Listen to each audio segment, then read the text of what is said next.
Saudara-saudari, pada hari ini saya ingin berbicara tentang apologetika Katolik. Sebelum saya membicarakan tentang apologetika Katolik, saya menjelaskan lebih dahulu dua kata. Kata pertama adalah apologis. Apologis itu artinya orang yang melakukan apologetika atau orang yang memberikan penjelasan atau pembelaan. Sedangkan kata yang kedua itu kata apologetika. Kata apologetika itu berasal dari bahasa Yunani, yaitu dari kata apologia. Nah, kata apologia secara harfiah berarti memberikan pertanggungjawaban atau pembelaan. Dan konsep ini digunakan di Yunani itu dalam bentuk pidato pembelaan. Umumnya terjadi di ruang pengadilan sebagai sebuah prosedur pengadilan. Jadi itu sudah digunakan jauh sebelum ini digunakan oleh gereja. Nah, metode yang sama itu digunakan oleh gereja.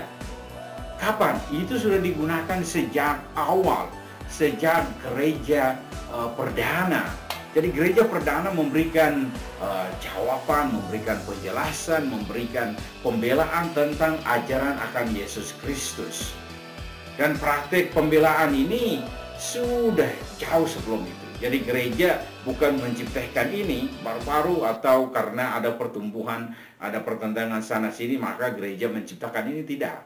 Ini sudah digunakan sejak dulu. Jadi itu contoh yang paling jelas kita bisa lihat dalam kitab suci. Yaitu pertama sekali kita lihat dalam Kisah Para Rasul bab 7. Itu tentang Santo Stefanus membuat penjelasan di hadapan para tua-tua dan para imam di Yerusalem. Jadi itu bab 7. Coba gunakan waktu untuk baca Kisah Para Rasul bab 7. Bagaimana Santo Stefanus berdiri di hadapan para tua-tua dan imam-imam Yahudi menjelaskan ajaran dan iman akan Yesus Kristus. Contoh yang kedua dalam Kisah Para Rasul bab 22 ayat 1. Itu tentang Rasul Santo Paulus. Rasul Santo Paulus itu dikenal sebagai apologis ulung dan agung yang berdiri di depan sebuah pengadilan di Yerusalem. Dan dia memberikan pertanggungjawaban, pembelaan. Ini dia berkata, "Hai saudara-saudara dan bapak-bapak, dengarkanlah apa yang hendak kukatakan kepadamu sebagai pembelaan diri, apologia saya." Jadi inilah, saudara-saudari, Santo Paulus berdiri di hadapan pengadilan dan mempertahankan, menjelaskan, serta membela ajaran iman akan Yesus Kristus. Kalau ada waktu coba baca Kisah Para Rasul bab 22. Jadi saudara-saudari, apa itu apologetika? Definisi apologetika yang terbagus dan terbaik itu berasal dari Rasul Santo Petrus. Dalam surat pertamanya, bab 3 ayat 15 mengatakan, "Kuduskanlah Kristus di dalam hatimu sebagai Tuhan, dan siap sedialah pada segala waktu untuk memberi pertanggungjawaban kepada tiap-tiap orang yang meminta pertanggungjawaban dari kamu tentang pengharapan yang ada padamu. Tetapi haruslah dengan kelembutan dan hormat." Itulah definisi apologetika. Sekarang saya mau menjelaskan secara singkat tentang 1 Petrus bab 3 ayat 15. Poin yang pertama, untuk menjadi apologis yang baik, pertama-tama harus mempersiapkan diri dengan baik.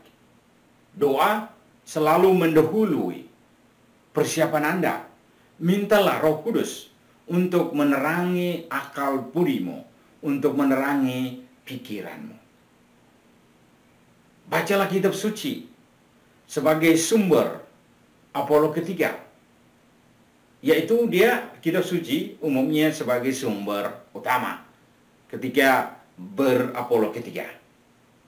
Kemudian belajarlah tentang ajaran-ajaran gereja sebagai pedoman hidup kita, pedoman hidup Anda.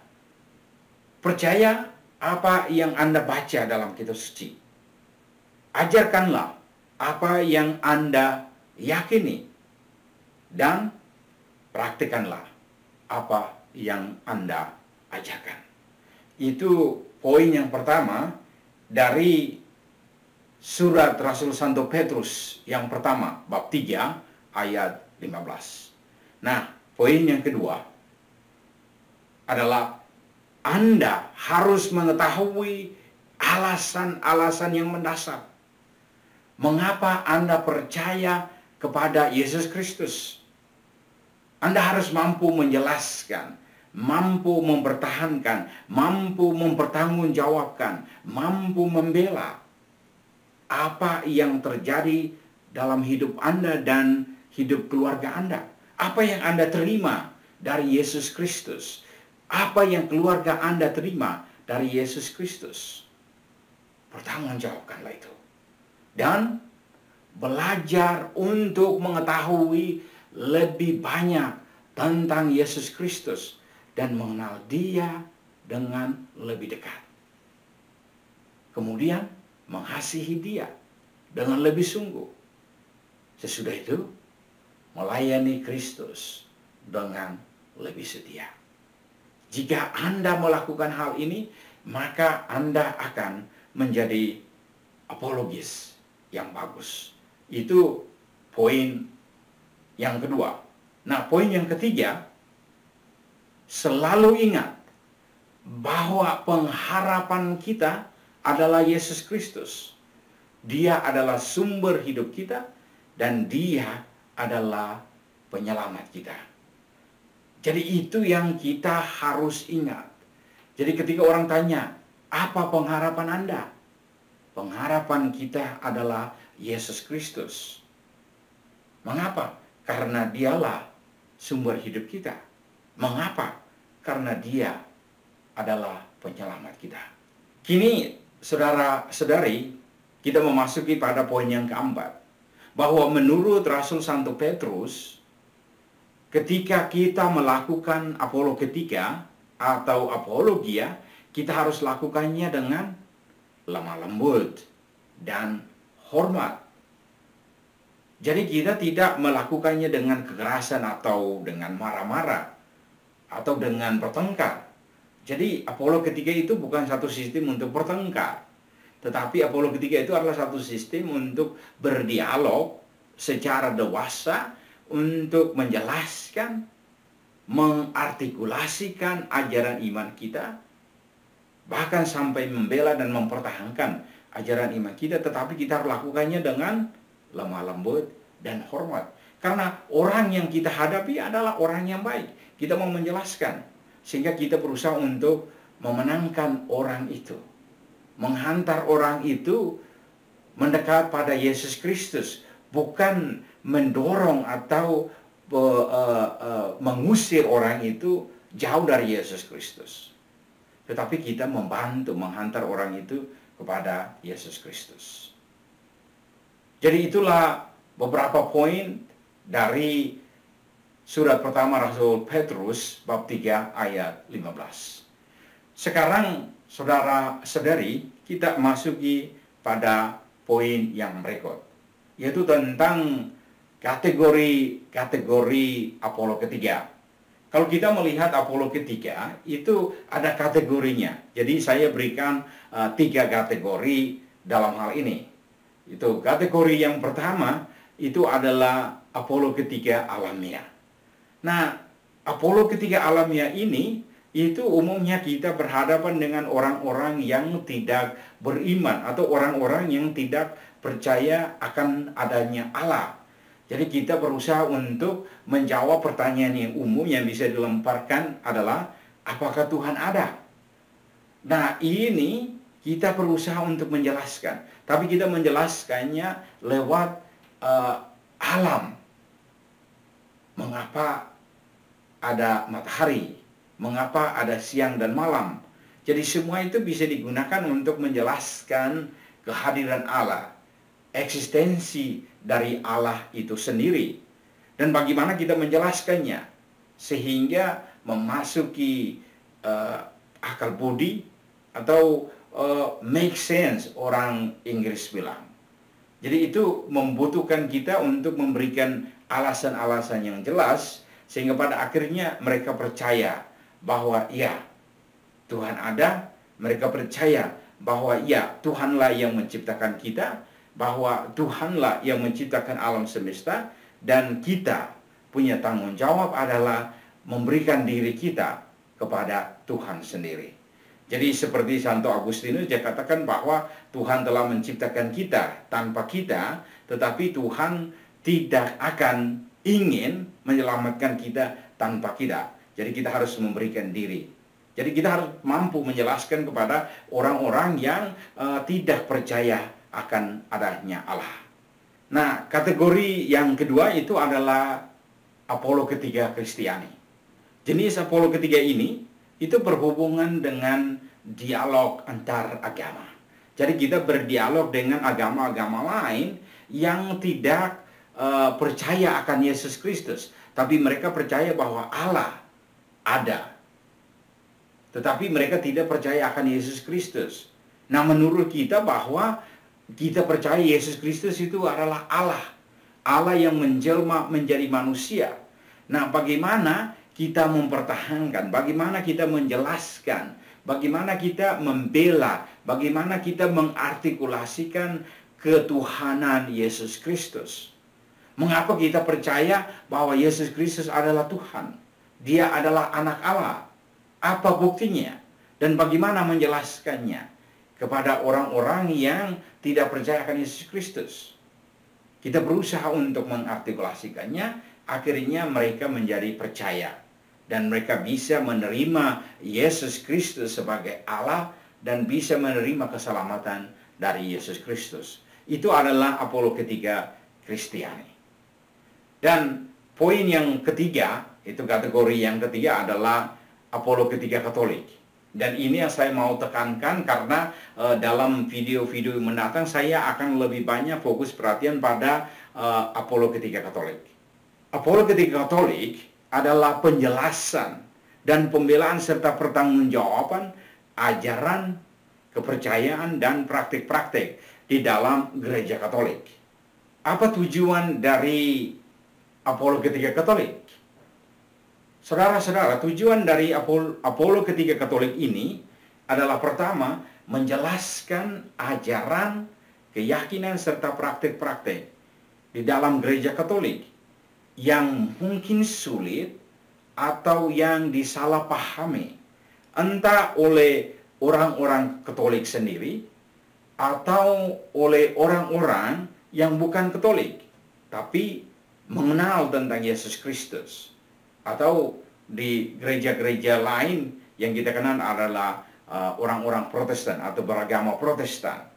Jadi kita berusaha untuk menjelaskan ajaran iman Katolik kita. Dari praktik-praktik Katolik yang kita praktikkan kepada saudara-saudara yang bukan Katolik. Bagaimana menjelaskannya, bagaimana membela dan mempertanggungjawabkan praktik-praktik di dalam gereja Katolik. Tapi saudara-saudara ingat bahwa kita harus berani menjelaskannya dengan penuh cinta kasih, dengan lemah lembut, dan dengan hormat. Karena mereka itu adalah saudara-saudari kita. Mereka percaya pada Yesus Kristus. Hanya saja bahwa mereka bukan Katolik karena mereka tidak percaya atau mereka tidak suka dengan beberapa ajaran atau keyakinan yang kita miliki di dalam gereja Katolik. Tujuannya seperti apakah kita menyembah Maria? Dalam ajaran kita bahwa kita tidak menyembah Maria, tetapi kita menghormati Maria sebagai bunda Yesus dan bunda kita. Itu kita akan jelaskan di video-video mendatang. Jadi untuk saudara-saudara yang nonton video ini terus mengikuti dalam channel ini. Terus tujuan kedua dan merupakan tujuan yang paling tinggi dari apologetika Katolik ini adalah untuk memenangkan. Pertama, memenangkan pikiran, kedua, memenangkan hati, ketiga, memenangkan jiwa seseorang untuk Yesus Kristus. Mengapa? Karena bukan kita yang menyelamatkan orang itu. Yesus Kristus yang menyelamatkan orang itu. Kita hanyalah sebagai sarana atau alat bagi orang itu untuk menghantar orang itu kepada Yesus Kristus. Yang menyelamatkan adalah Yesus sendiri. Jadi kita harus berusaha untuk itu. Karena Yesuslah yang menyelamatkan orang itu. Dan ingat, Yesus juga yang akan menyelamatkan kita. Jadi kita harus menghantar orang itu kepada Yesus Kristus. Jadi itu tujuan yang tertinggi, itu harus berusaha untuk memenangkan pikiran, memenangkan hati orang itu, dan jiwa orang itu bagi Yesus Kristus, bukan bagi diri kita sendiri.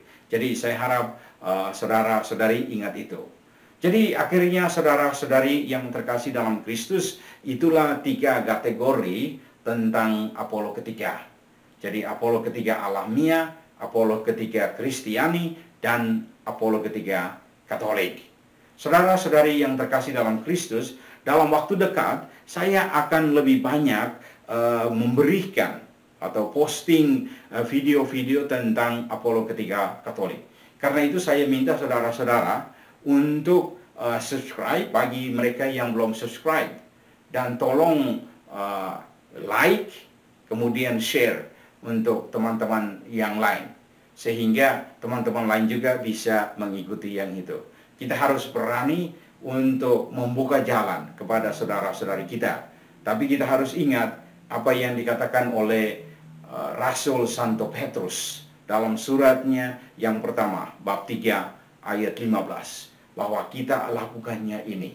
Lakukan apologetika dengan lembut, dengan penuh cinta kasih dan hormat kepada orang-orang yang kita dialog.